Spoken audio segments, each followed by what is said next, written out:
The morning light poured through the tall glass windows of a crowded downtown cafe in San Diego, turning the polished concrete floor into a sheet of gold. The air smelled of roasted coffee beans and warm pastries, and the steady hum of conversation blended with the sharp hiss of the espresso machine. It was the kind of peaceful morning people took for granted. At a small table by the window sat a woman named Lynn Tran. She looked ordinary. Late 40s. Lean but not imposing. Dressed in a simple white shirt and dark jeans. Her hair was pulled back into a tight ponytail, revealing a face that seemed calm to the point of invisibility. A laptop was open in front of her.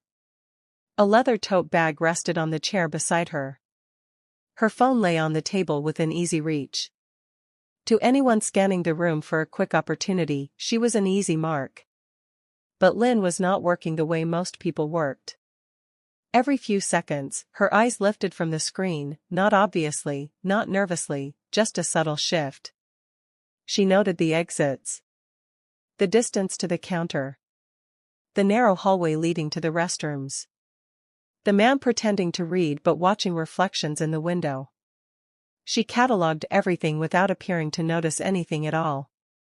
It was a habit carved into her nervous system over 2 decades in places where hesitation meant death. The cafe door swung open, and 3 young men walked in. They didn't stand in line. They didn't look at the menu.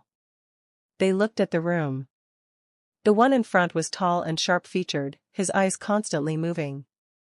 The other 2 were broader, heavier, the kind of men who relied on size to settle arguments. They spread out naturally, like they had done this before. One lingered near the door, head down over his phone but not really looking at it. Another drifted toward the restroom corridor, narrowing the pathway. The leader began to circle slowly, hands loose at his sides, gaze flicking from purse to backpack to unattended laptop. Then he saw Lynn. Alone. Focused. Expensive bag. Phone within reach.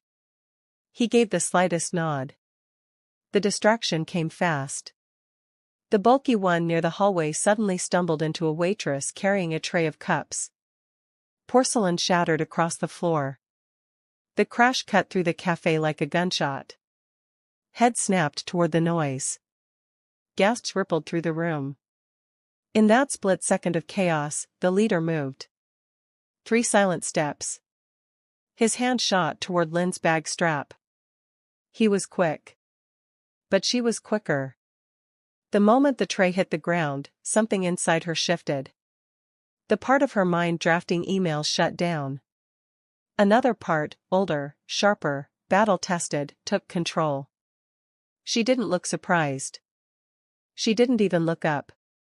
As his fingers brushed the leather strap, her hand snapped out and locked around his wrist with terrifying precision. Not a grab, a clamp. Her thumb pressed into a nerve cluster he didn't even know existed. His hand went numb instantly. Before he could process the pain, she twisted, not wildly, not dramatically, just enough. His center of gravity collapsed. In less than a heartbeat, his face was driven flat against the cafe table, cheek smashed beside a metal napkin holder. The entire takedown took maybe a second and a half. The crashing cups had barely stopped echoing when the would-be thief found himself pinned and helpless, his arm bent at an angle that promised real damage if he resisted. The room went silent. The large friend near the door hesitated only briefly before charging. 200+ pounds of muscle and momentum thundered toward her. Lynn didn't panic. She didn't even fully turn. She stepped aside. Just enough. The man barreled past the space she had occupied. As he passed, she extended one hand and gave him a firm, perfectly timed shove at the small of his back. It wasn't strength, it was physics. His own force betrayed him. He crashed into an empty table, metal legs screeching across the floor before flipping over in a violent clatter. The third man froze, eyes wide, then spun and bolted for the exit. On the floor, the leader tried to recover, rage replacing shock. With his free hand, he reached into his jacket and pulled out a folding knife. The blade snapped open with a metallic click that sliced through the silence. Several customers gasped. Lynn finally stood. She didn't step back. She stepped closer. In one fluid motion, she shifted her grip, forcing his wrist to rotate outward. The knife clattered to the floor. She dropped into a low crouch beside him, her face inches from his. Her voice, when she spoke, was quiet and steady. "I've had men try to kill me with rifles at closer range than this."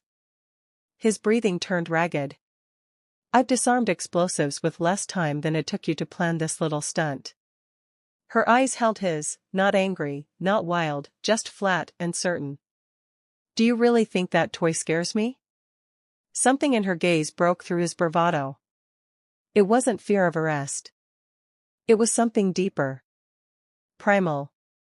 The realization that he was completely outmatched. Sirens wailed in the distance, growing louder. She released him only when police officers stormed through the door. The two men were quickly restrained, shock replacing their earlier arrogance. One of the officers, a grizzled veteran with decades on the force, studied Lynn carefully. He took in the overturned table, the groaning suspect, the knife on the ground, and the untouched calm in her posture. "Ma'am," he said carefully, "what happened here?" Before she could answer, a young woman nearby blurted out, "They tried to rob her." She barely moved. It was like watching something out of a movie. The officer's eyes dropped to Lynn's wrist as she handed him a wallet she had retrieved during the struggle, stuffed with stolen credit cards. A faded trident tattoo peeked from beneath her bracelet. He paused. "Seal?" he asked quietly. She gave the faintest nod. 20 years. Retired.